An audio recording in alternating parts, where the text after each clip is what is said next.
sini saya bersama rekan saya, Mbak Nasa India.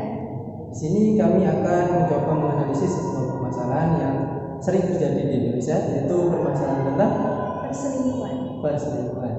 Di sini kami akan menggunakan pendekatan sistem dalam konseling perkawinan. Baik, tanpa berlama-lama lagi, mari kita mulai video ini. Perselingkuhan adalah tindakan seseorang melakukan suatu hubungan emosional atau seksual dengan orang lain di luar hubungan pernikahan yang sah, dan di situ pasti akan menimbulkan suatu pengkhianatan terhadap pasangan yang sah atau pasangan yang diakui. Berikut adalah contoh-contoh suatu kasus perselingkuhan yang ada di Indonesia. Contohnya yaitu ini dan ini. Maraknya perselingkuhan di Indonesia menjadi sesuatu hal yang sangat disayangkan, karena perselingkuhan merupakan suatu hal yang dapat menimbulkan suatu dampak yang sangat besar untuk kehidupan orang tersebut maupun kehidupan orang-orang di sekitar. Dari beberapa kasus perselingkuhan tersebut, saya akan menganalisis beberapa dampak dari perselingkuhan yang terjadi. Salah satunya yaitu menghancurkan rasa saling percaya antara pasangan yang sulit untuk dipulihkan. Kedua, munculnya rasa sakit, kecemasan, dan perasaan ditinggalkan ataupun tidak dihargai. Ketiga, meningkatkan ketegangan dalam hubungan yang seringkali menyebabkan perdebatan ataupun bahkan perpisahan.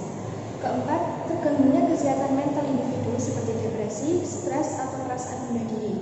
Kelima, mempengaruhi hubungan dengan keluarga, temannya, ataupun bahkan masyarakat sekitar karena stigma atau penghakiman. Keenam, dapat mempengaruhi perkembangan emosional dan psikologis anak-anak dalam keluarga yang terdampak. Itulah tadi beberapa dampak yang akan terjadi ketika adanya perselingkuhan.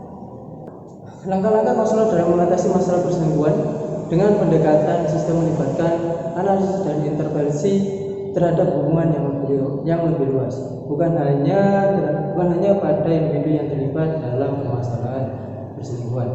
Pendekatan sistem melihat permasalahan dalam hubungan sebagai sebagian dari pola yang lebih besar, di mana semua elemen saling mempengaruhi.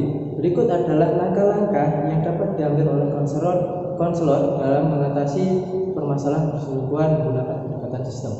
Yang pertama yaitu konselor mengidentifikasi komponen dalam sistem hubungan, misalnya pasangan, pihak ketiga, keluarga maupun lingkungan sosial, untuk memahami interaksi yang terjadi dan dampaknya terhadap hubungan. Yang kedua yaitu menganalisis penyebab perselingkuhan dengan memperhatikan faktor internal, misalnya komunikasi yang buruk ataupun ketidakpuasan emosional, dan faktor eksternal, misalnya tekanan sosial maupun pekerjaan. Yang ketiga yaitu memetakan bagaimana interaksi antar elemen dalam sistem, misalnya pasangan dan pihak ketiga saling mempengaruhi atau tidak, serta bagaimana pola hubungan yang tidak sehat berkontribusi pada perselingkuhan. Keempat, konselor membantu pasangan merumuskan solusi untuk mengatasi masalah dalam hubungan secara sistem, seperti memperbaiki komunikasi, membangun kembali kepercayaan, dan menetapkan batas yang jelas. Kelima, konselor memfasilitasi implementasi solusi melalui terapi pasangan, mediasi, atau kegiatan yang memperbaiki hubungan, serta memberikan dukungan untuk perubahan positif dalam dinamika hubungan.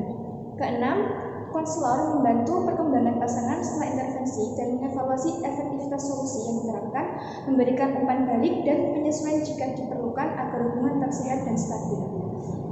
Itulah tadi hasil analisis kami dalam penyelesaian permasalahan perselingkuhan dengan menggunakan pendekatan sistem dalam konseling perkawinan.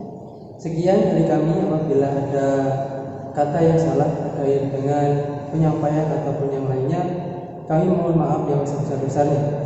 Wassalamualaikum warahmatullahi wabarakatuh.